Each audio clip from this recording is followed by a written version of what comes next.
Hello everyone, welcome to the video series of Checkpoint Firewall configuration. In last two videos, we saw how we can connect to Troika iLab, and then we did the initial configuration on the Checkpoint Firewall interfaces, and we did add couple of routes which are required to set up this topology. And then in the end, we tried to reach the subnets, which is 136.1.121 and 136.1.122. So we were able to reach R1 physical IP address, we were able to reach R2 physical IP address, and we were able to reach internet. But we were not able to reach loopback addresses of R1 and R2. So that we will see why it was happening, why we were not able to ping.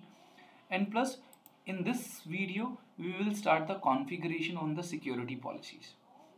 So I'll replicate all these tasks which are there in the assignment. So it says create your own policy package by giving your name, example Sahil. So I have created a policy package with the name Troika. So it says now update topology information for all the trusted subnets in your network. Then network objects has to be created for 150 loopback, 160 loopback, and for R1 and R2 physical addresses. And then one internet access group has to be created with these three services. And then task 1 says configure policy to allow management access from your base machine to firewall for SSH and HTTPS. So let's start from this task, and then we'll complete all these 7 tasks which are there in this assignment. So let me go to the RDP machine. So IP addresses are configured. You have seen this in last video. So I'll quickly go to the smart dashboard. I have created a policy package with the name Troika.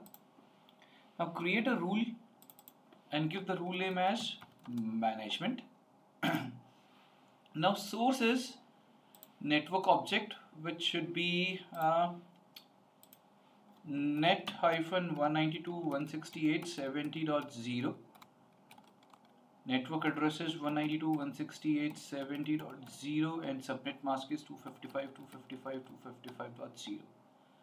In this case, it says there is another network created, so need not to create this. Let's use the existing one. Okay, so destination should be the firewall rule. Firewall object, which is CP port 1. Service should be HTTPS and SSH. And action is allowed. Logging enabled. So that's first rule, which is the management rule. And then second task says configure stealth rule to block the traffic to firewall from rest of the IP addresses. Okay. So right click, add rule below, give the rule name as stealth. Anyone, and then destination destination would be firewall object, service any, action drop, and logging enabled. So that's the stealth rule. Direct access to firewall should be denied, and exception to this is management rule. Okay. Then task number 3 says create a policy that router 136.1.1.21 should be able to do telnet on 136.1.1.22.12. Okay. And then there is a okay, let's implement this task 3 first. From R1 to R2, telnet should be allowed. Right click, add rule below R1-R2. Let's see if we have objects created. Let's see what is there. Okay, so we have internal router.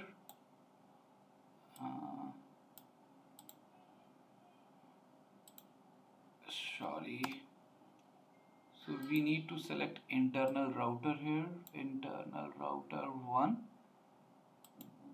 Perfect. And then internal router 2 should be the other R2. Yes. So let me try to drag and drop. It is not working. So let me select from here internal router 2. Service required is telnet. Okay. Action accept and logging enabled. So let's first test these three rules, and then we will see how we can implement another task. So click on install policy. So C++ configuration will be converted into inspection script, and then we can do a test. So I should be able to access firewall. So currently CP pod 1 policy package is installed, and that is now being overwritten with Troika. So we are okay with that. So click on yes, and let's wait for a few seconds till the time policy is pushed, and then we'll run a couple of tests. We'll try to do the SSH to the firewall from the space machine, and then from R1 to R2 we will do a telnet, and then we will verify the logs in SmartView Tracker. Okay, about to push. Let me right click on new session, and once that policy is pushed, we will first verify management access 192.168.70.102. Okay, let's try this. I can SSH, so that means my management rule is working fine. So let me log in to the firewall as well using password admin and user admin and password admin123, and I can log into the firewall. Now I am on R1. If you can see, let me quickly verify if we have default gateway. Yes, we do have 136.1.122.12 as the IP address of R2. We should be able to do telnet. So I can username VYOS, password VYOS, and if you execute show interface, we are actually on router 2. Let's quickly go to tracker and verify the logs.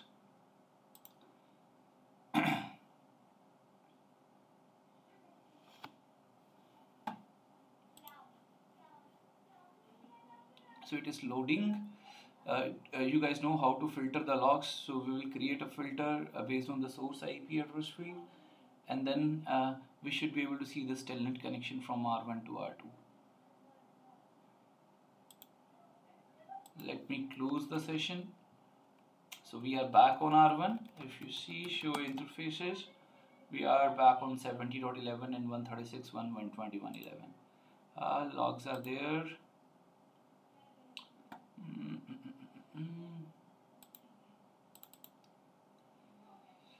If you could see telnet internal router R1, internal router R2, policy number 3. So source is R1, destination is R2, destination port 23, source port is this, traffic came via interface Ethernet 1, and that traffic is being allowed by policy number 3, and rule name was given as R1-R2. That's good. Now next task says create a policy that R1 loopback should be able to ping R2 loopback. So from this here to here. Okay, so let's go to dashboard. Another rule, ICMP test. So this rule is required to replicate next task, which is for the SAM database. R1 loopback. So objects are already there, so I feel somebody has used this lab and created these objects. So in your case, there might be a in your case you might need to create these objects. So let me use existing objects, R1 loopback, then R2 loopback, service ICMP, select ICMP as a protocol, action allowed, logging enabled, and install policy. Good.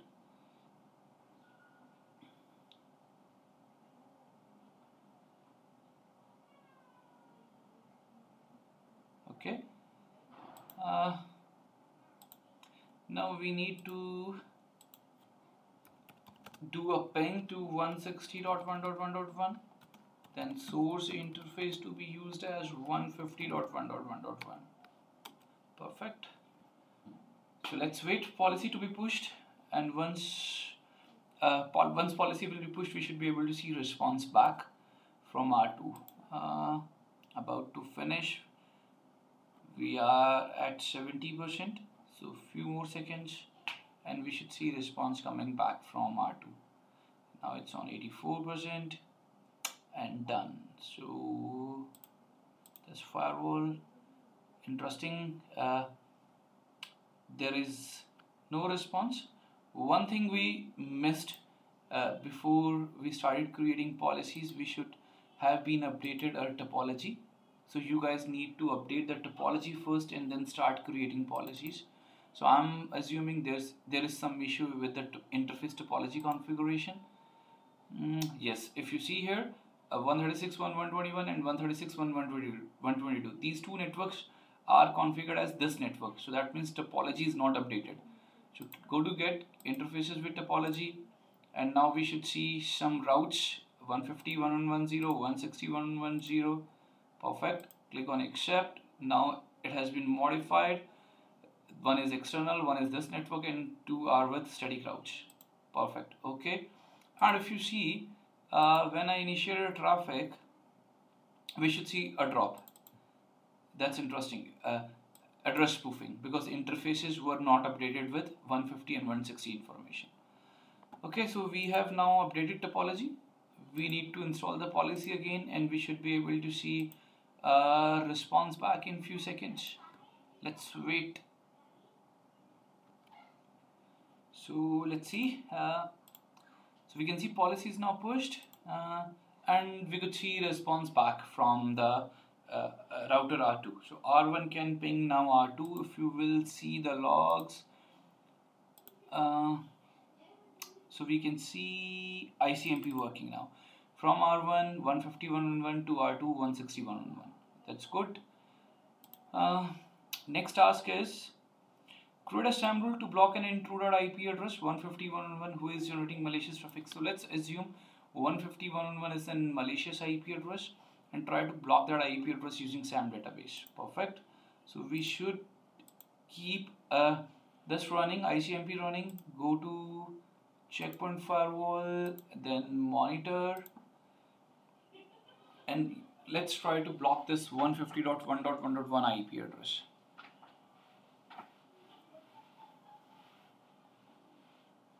Let's wait.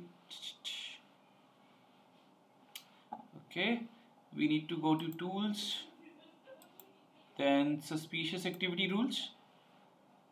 Click on add source IP address. This time is 150.1.1.1, which I want to block for next 1 hour. I don't want logs to be generated.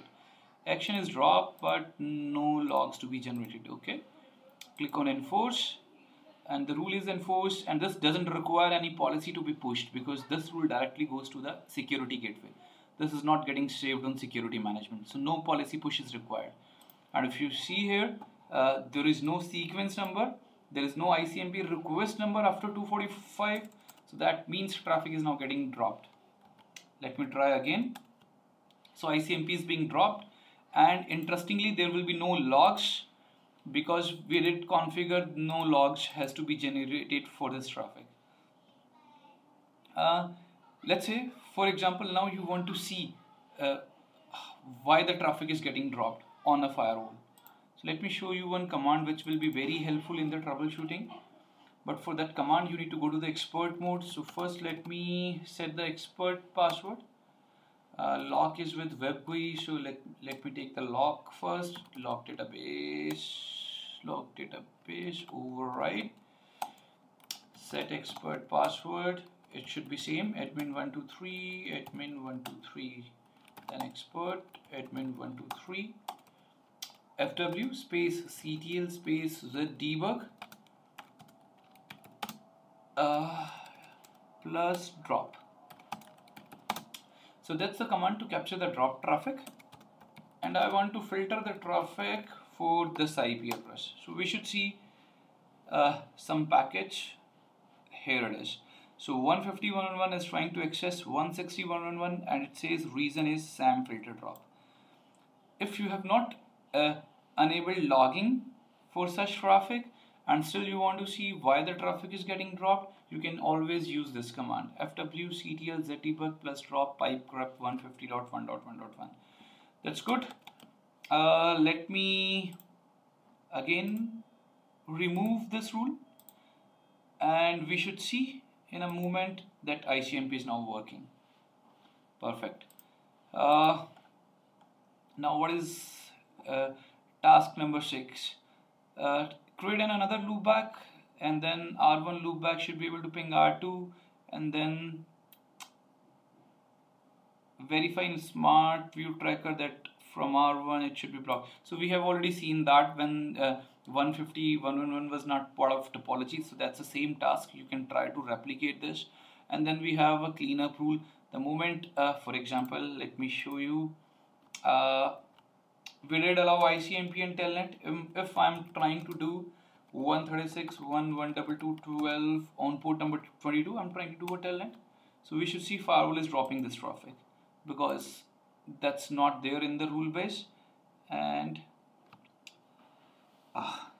that's interesting. See, people from internet started doing brute force on the firewall. Anyways, leave this. So we should see traffic getting dropped on port number 22.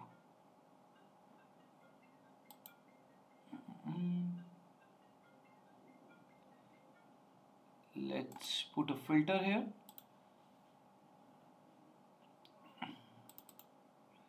SSH. Perfect. Okay. So okay, I feel we do not have a cleanup rule. Yes, and cleanup. Okay, any drop, logging enabled, and let's push the policy. But if you see in logs, people over the internet have started doing SSH on the firewall. Some of the traffic is getting dropped. Interesting, because we have a stealth rule. So that's the reason. See how many requests are coming in from the internet to this public IP address. So many people over the internet trying to log into this firewall. So they are thinking, they are assuming this is a production firewall, and they are trying to brute force. Amazing. So you should make sure once you are doing your practice, you should have a stealth rule, else somebody over the internet will be able to do SSH, and we have a default username and password, and they might be able to log in. Okay, it's almost done. Perfect. And let me do a telnet again on port number 22. This time we should see logs, and that's my log this time. It says traffic is getting dropped via cleanup rule. Okay, so that's all in this video. So I wanted to show you how we can create policies, how to deal with anti-spoofing, how to deal with stealth rule, how we can block the IP address using SAM database. Thank you very much for watching this video. Hope you are enjoying this video series from Troika System. Thank you very much.